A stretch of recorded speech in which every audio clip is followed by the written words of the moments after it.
98. That will be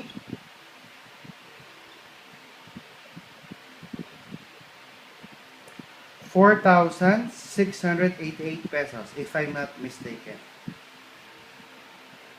So ito yung aking explanation for Sir Ray's preparation for 15 accounts.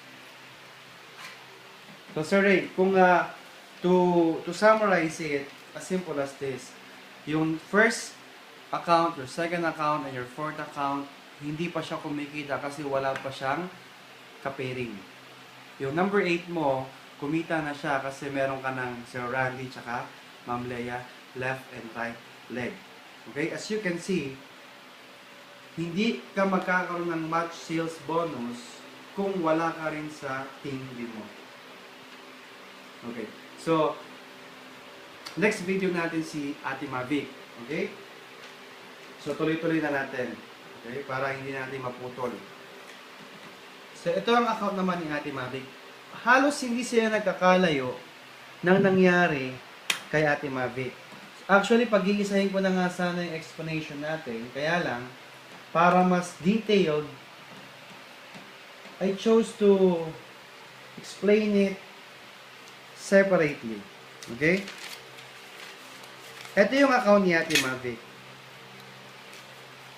Ate Mavic, you also position or you prepare for 15 accounts. This is your first account, this is your second account, your fourth and your eighth. First, second, fourth, and your eighth. Yung unang apat mo, preparation for 15 accounts katulad ng nangyari kay Sir Ray. Now, dito sa number 8, dito tayo naglagay si Ma'am Meldea and si Ma'am Agustina. Okay? Meldea and Agustina. As you can see, yung number 1 mo, hindi rin siya kikita ng pairing natin na 2,100 kasi wala ka pa sa team B. Ganon din yung number 2 mo. Ganon din yung number 4 mo.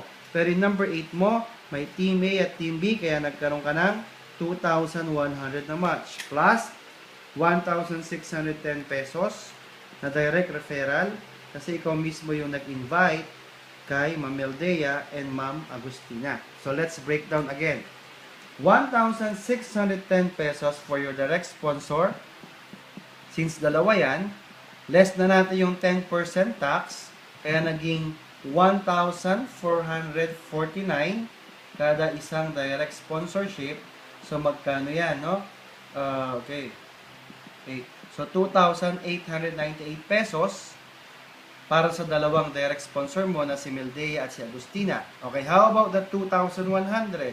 Nagkaroon ka ng team match sales bonus of 2,100 pesos.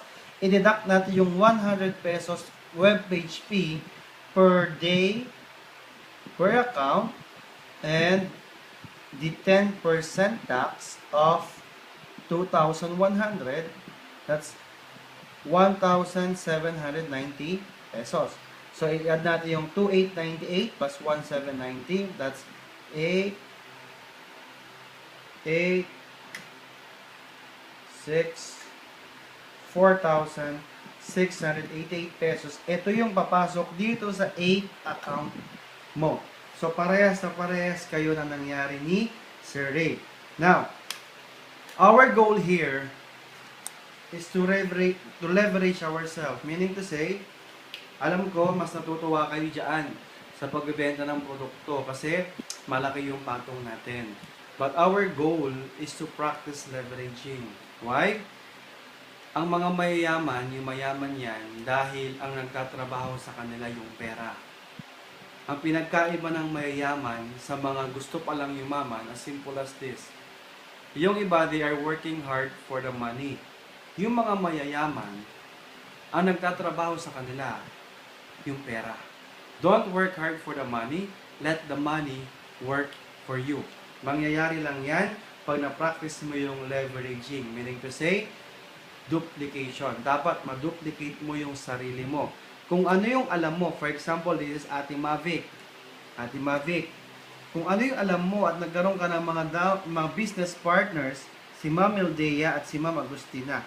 Our goal is dapat si Ma'am Mildea at si Ma'am Agustina, maturuan natin ng mga magagandang lessons, magagandang learnings at tamang pamamaraan para ma-duplicate sila at gumalaw din sila katulad ng paggalaw nyo dyan sa Team Aruba. To make the story short, gagawin din natin silang leader. They must create their own team. Kasi bago ka maging leader, dapat may team ka. So, si Ma'am Mildea dapat dumami ang kanyang network, lumaki yung network ni Ma'am Agustina. Dahil pag lumaki yung network niya, pag kumita si Ma'am Mildea at kumita si Ma'am Agustina, kikita ka din. Ibig sabihin, pag mayaman ito, mayaman ka din. Ganun yung ating system dito. So, para ma-leverage ka, dapat duplication. Dapat ma-duplicate mo yung sarili mo. Kasi pag hindi mo ma-duplicate yung sarili mo, ikaw lang din yung mapapagod. Number 1 rule. Here in Royal, trust your upline, love your upline, and don't ever monitor your upline's income. Monitor your downline's income. Again, not your upline's income, but your downline's income. Why? Pag tinignan mo yung income ng upline mo, hindi ka makakagalaw. Plus, hindi rin siya makakatulong sa'yo. Kumikita yung upline mo, hindi lang ikaw ang mga downline niyan. Again, hindi lang ikaw ang member niyan. For example, ako, si Alex, hindi lang si Alex ang aking kagrupo. Kaya ang ginagawa ko, dinuduplicate ko sila Alex. Sabi ko, Alex, kailangan mag-training ka, gawin mo ng maayos to, gawin mo ng tama, supportahan mo yung mga downline mo. Kung paano kita tinitrain, ganun mo din i-train yung mga downline mo or yung mga business partners mo. And in-advise ko siya, sabi ko, Alex, huwag mong titingnan yung aking income. Kasi pag tinignan mo yung aking income, hindi ka makakagalaw.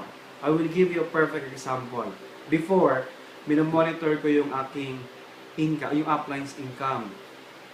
So, yung ating upline, si Sir Ruben and si Lorna Narvasa, lagi kong sinasabi na, Sir Ruben, libre mo naman ako. Kasi meron akong pinasok na downline. Meron akong production ngayon. So, dapat ilibre mo ako kasi meron pumasok sa yung malaking pera. Yan ang sinabi ko kay Sir Ruben noon. I don't know, hindi ko naman alam na naka-offend pala ako kay Sir Ruben. Alam mo, sinagot ako ni Sir Ruben. Ang sabi ni Sir Ruben sa akin, alam mo James, gumalaw ka man o hindi, kumikita ako. So, nasa pula ko, sabi ko, mali yata yung nagawa ko noon. So, don't monitor your upline's income. Monitor your downline's income. Kasi yun ang makakatulong sa'yo. Hindi makakatulong yung income ng upline mo sa'yo.